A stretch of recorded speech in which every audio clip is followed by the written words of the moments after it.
The Wheel of Time. Oh, Jesus. I have never read a series so good, yet so damn infuriating. The deep world, characters, magic, politics, deception, and scope was amazing. Yet if I hear about drawing on the tainted source one more time, I'm going to lose it. I think this story illustrates what I'm trying to talk about. From what was recounted to me, a friend of mine was camping. He was reading the 7th book by a warm campfire on a cold night. He hadn't spoken or looked up for a while, so everyone presumed he was lost in the pages. All of a sudden he shouts, "Ah!" and throws the book into the fire. He then yells, "I can't do it. I'm sick of reading the same shit over and over again." He gets up and just walks away. Meanwhile, the book had caught fire and my friend never finished The Wheel of Time. He had burnt the book and the book had burnt him. It's an extreme example, but you kind of get the point. This story was retold to me as I was reading the first book, The Eye of the World. Somebody thought that would be a great idea to tell me that story. Why? I didn't know how to grasp the frustration he felt because I had read The Hobbit and The Lord of the Rings. Nothing as large as The Wheel of Time. This was the 5th book in total I had willingly read, and it was the 5th fantasy book. With all this in mind, I kept on reading. But it was in the back of my head as I went. Life went on, and it took a long time to get to the 7th book. Reading had to happen after school, working on Sundays, and then rollerblading or riding my BMX bike at the skate park. And I was a pretty slow reader. When I picked up the 7th book from the bookshop, my friend's story kept playing around through my head as the tainted source, coloured shawls, and stony-faced Aes Sedai descriptions were stuck on repeat.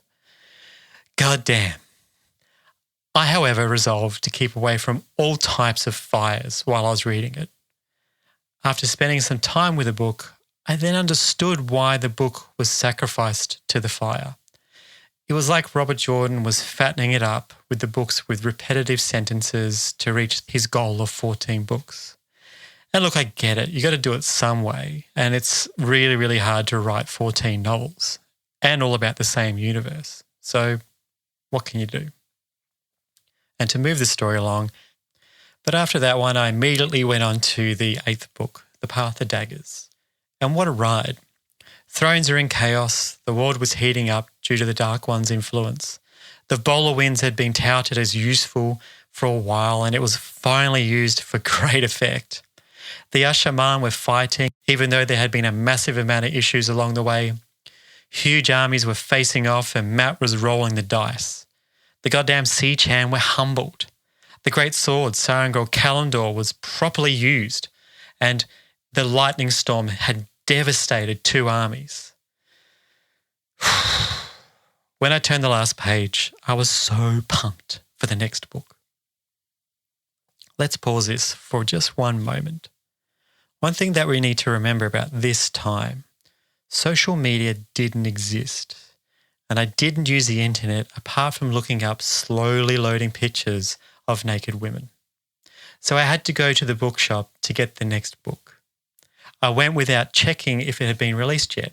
I arrived and then started to pore over the fantasy section looking for the next book and made sure I triple-checked the section with J and it wasn't anywhere to be found. I expanded my search to other sections. There must be a mistake. Someone has had to stack the shelves incorrectly or it was sold out or something. I went to the counter and asked if I could order it, and the lady behind the counter quickly responded it hadn't been released yet. I was a bit crestfallen. The confusion slowly turned into disappointment. It was important. I needed to know what happened next. It was probably obvious what was going on in my head, and the lady behind the counter said she was a fellow Wheel of Time reader, and she then explained that it was due out in 6 months, and the name was Winter's Heart. What an apt name. My heart was full of winter. So I made a mental note to start coming to the bookstore more frequently from November onwards. I didn't have a car and I was still in school, so when we did visit the shops, I'd always make a beeline straight for the bookshop and would check and check and check and check. After many visits and lots of disappointment not finding it, I arrived one day. It was there, bold as always, in the new release section. The cover was full of snow and it looked bloody bleak. I grabbed it reverently and said, "You bloody beauty," to my girlfriend. She knew exquisitely I had been waiting for this book for far too long. She smiled and looked happy that I had finally got it. This expectant search continued for each book. It became a habit to pass the bookstore and to check if Robert Jordan or Raymond D. Feist or another author had released another book. Every time a new book would show up in the new release section, I would get excited all over again, and I still do to this day. In late 2007, I found out that Robert Jordan, or James Rigney Jr., had passed away. It was soul-crushing. I had grown from a teenager into a man whilst reading his books, and it had weaved itself into every part of my life. I lived in these books. I escaped into his world so I could come back to the real world, ready to go again. They were integral for me. It took a while, but then I was okay with not escaping into his world anymore and that it was gone. So let's fast forward in time. I was poking around the bookshop yet again during the Christmas rush of 2009. I was searching for a book to buy myself for Christmas and to see what else I could find for friends and family. The new release section was burnt into my brain. I knew the layout and I knew when new books were added. So when I went there, I saw something different. The book The Gathering Storm by Robert Jordan and Brandon Sanderson was sitting there. I was confused. I didn't know who Brandon was, so I just assumed it was co-written before his death and it was about another series or a solo book. I picked it up and saw that it was the 12th book. I cried in that bookshop. It opened an old wound and then healed it immediately. I could escape back into this series and also have a bit of closure. I took it home, told work I was sick, and just read and read and read until my eyes hurt and then just read more. I had years of catching up to do. And I had it back. And I was so full of gratitude that life could be so kind sometimes. After finishing The Wheel of Time, not only had the book taken me on such an epic journey, but I had gone through so many epic journeys myself. It allowed me to escape during life's tragedies. I had also grown into being a man when the last book came out in 2013. I'm still grateful all these years later that I was introduced into Robert Jordan's world. Every now and then I revisit them to just dive into it again and see what I missed last time. These books have a special place in my heart.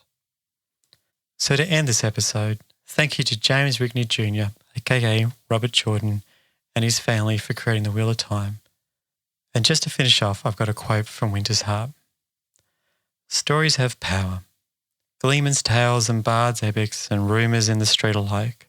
They stir passions and change the way we see the world. Thank you for listening. If you wish to help me to continue to make these, please sign up to my Patreon page, patreon.com/mostly epic fantasy. It's a small amount of $5, which I'll use to buy more books, pay for equipment and fees. You can also trial it for 7 days to see if it's for you. I can also be found on Facebook, so that's facebook.com/mostly epic fantasy. See you soon.